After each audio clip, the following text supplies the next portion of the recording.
oh, this human is going to control us. He's going to run the show. We don't like that. We were here before. We are angels. So these angels that are called Nephilim, they came to go against Adam HaRishon. And they wanted to, the word that the Zohar is using, lekatreg, to prosecute against his creation. Ve'amru, so they said, they had to come with some type of te'ana, with some type of complaint. Ma enosh ki tizkereno. So this is a verse from the book of Tehillim, chapter 5, verse 5. And they were saying, enosh means a human being, somebody who was born from a woman. You're going to make him ruler over us. And what did they say? He is future to sin.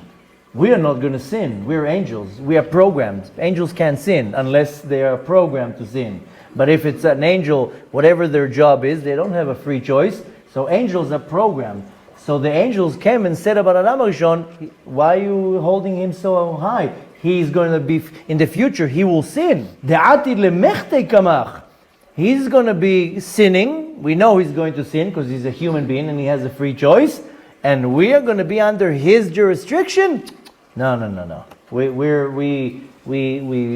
condemn the decision and we filing a lawsuit against this man.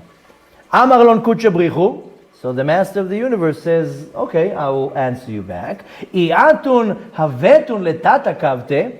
If you were in the lower realm like him, yatir havetun chavin mineh. You would sin more than him. You coming and telling me that you think that he's below your level because he's going to sin? Look who's talking. Let's put you in this world. We'll see how long you survive. Therefore, the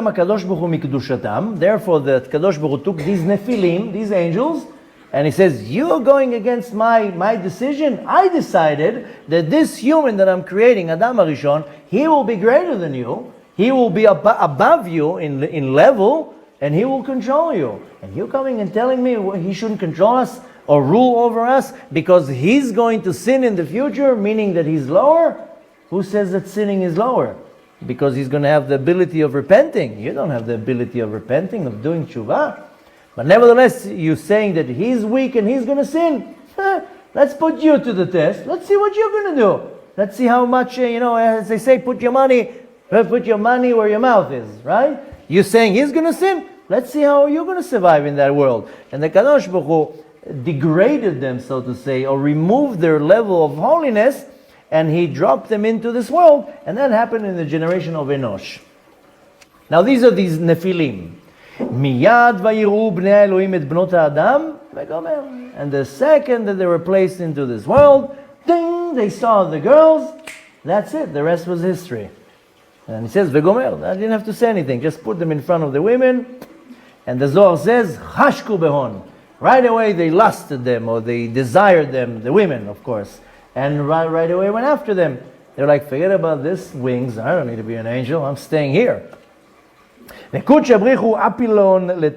Kadosh Baruch Hu punished them because, first of all, they prosecuted against Adam HaRishon. Second of all, when you're thinking about it, that's chutzpah. The master of the universe appoints the Adam to be head of everything, and you going against it. That's a little bit of chutzpah. Chutzpah, as they say. And more than that, they failed miserably when they were put to the test. So the Kadosh Baruch Hu punished them. Vehishlicham lemata, and he threw them, these Nephilim, to the bottom of the world. Achorei harei choshech, after the mountains of darkness. The Zohar continues and says, V'kashar otam beshal shelaan, and he threw them behind the mountains of darkness, and he chained them with a metal chain. But why did he do that? And especially the Zohar is saying metal chains. Why? Kedei shelo yat'u et ha'olam, so they won't come and mislead the world. Meaning they're already corrupt. They're already distorted in their thought and behavior, that they should not mislead the world. Ve'inun, and these angels that we're talking about, they have names. One of them is called Uzzah, and the other one is called Azael. These are these two angels. By the way, it's two. It's not that they came here 5,000 angels. Two angels, Uzzah and Azael. Deminayu, that from them, from these two angels, Nishmat hon de erev rav, the souls that came out from them, of the erev rav, because these were the two angels, they came down to the world, but apparently they were able to somehow birth more souls. So the souls that came from them that are erev rav, but this specific erev rav, hem hanoafim hanimtzaim b'Yisrael. These are the adulterers that are in the nation of Israel, that all they do is adultery and behaving in a disgusting way. Since these two angels, their lust, their desire came from adultery, and Hashem said, I'm going to lock you up on the other side of the universe so you're not going to contaminate the whole world. Obviously, somehow souls came out of them and they became the next arm of the Erev Rav, but particularly, Shehem Anoafim Animtzaim b'Yisrael. The Zohar says, Nishmat hon de Erev Rav, the souls of the Erev Rav that are the adulterers that are mixed in the nation of Israel. De'inu Nephilim, they're also called Nephilim, so some will call them Erev Rav, some will call them Nephilim. De'afilu garmaihu liznut batar nashya de'inu tavan. They're also, not only that they dropped themselves from their level of holiness to go behavior of promiscuity and filth, also the souls that came out for them are the ones that's where their head is heading to. Now the thing is that it's not that people will walk in the street with a tag on them, I'm an adulterer.